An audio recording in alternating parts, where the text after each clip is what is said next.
Hello दोस्तों, कुछ चीज़ें, कुछ ख्वाहिशें हम जिंदगी में ऐसी पाल लेते हैं, कुछ आदतें हम जिंदगी में ऐसी बना लेते हैं कि जो जिंदगी में आपको निरंतर दुख ही देती हैं। कुछ ऐसी चाहतें जो आपको सब कुछ भुला दें, वो जिंदगी को बर्बाद कर देती हैं। हेलो दोस्तों, नमस्कार। मैं हूं आपका होस्ट रवि सोमवंशी। फिर से लाया हूं एक ऐसी कहानी जो आपको देगी एक ब्यूटीफुल थॉट, जो आपको ज़िंदगी जीने का एक बहुत ही इम्पोर्टेंट मैसेज देगी। कहानियाँ ज़रूरी है और सीखते रहना ज़िंदगी में हमेशा ही ज़रूरी है। तो एक राजा जो अपने डाइनिंग टेबल पर बैठा था और कुछ खाने की कोशिश कर रहा था, जैसे ही उसने सेब को हाथ लगाया वो सेब सोने का बन जाता है। फिर उसने अंगूरों को अपने होठों से छुआ और वो अंगूर सोने के हो जाते हैं। फिर उसने कोशिश की पानी पीने की, जैसे ही पानी के ग्लास को उसने हाथ लगाया वो ग्लास का पानी और पूरा ग्लास सोने का बन जाता है।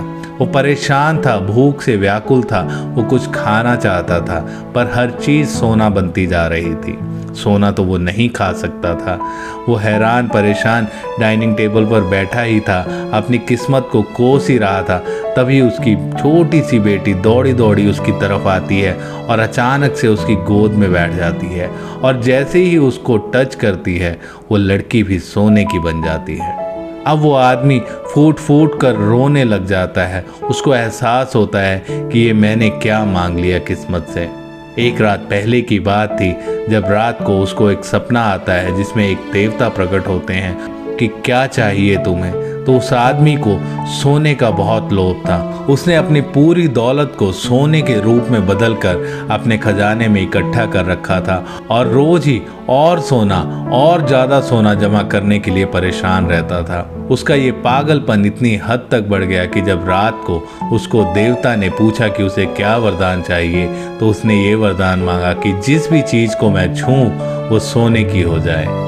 अपनी इस सोने की तलब को पूरा करने के लिए उसने अब सब बर्बाद कर लिया है।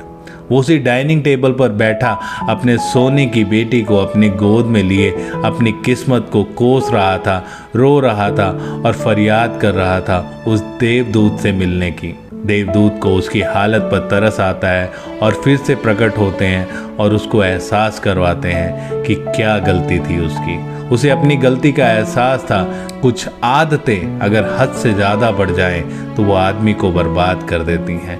देवदूत राजा के उस वरदान को ख़त्म कर देते हैं और अब वो किसी भी चीज़ को छूता है वो सोना नहीं होती। उसका सोने का बुखार उतर चुका था ज़िंदगी में। अब उसको पता लग चुका था कि सोना ही ज़िंदगी में सब कुछ नहीं है, और भी बहुत चीज़ें हैं जो ज़िंदगी में सोने से ज़्यादा मायने रखती हैं। तो ऐसी ही कुछ आदतें जो हमारी ज़िंदगी को बर्बाद कर सकती हैं, हमें उन आदतों से बचना है और अपनी ज़िंदगी को सही मायने देने हैं। तो दोस्तों, ज़िंदगी में अगर कुछ करना चाहते हो तो सीखना मत छोड़िएगा, और कहानियाँ हमेशा बहुत कुछ सिखाती हैं। सो अगर ये वीडियो पसंद आया हो तो please subscribe this channel. Thank you so much for watching this video. I am your host Ravi Somwanshi, signing off now. See you next time.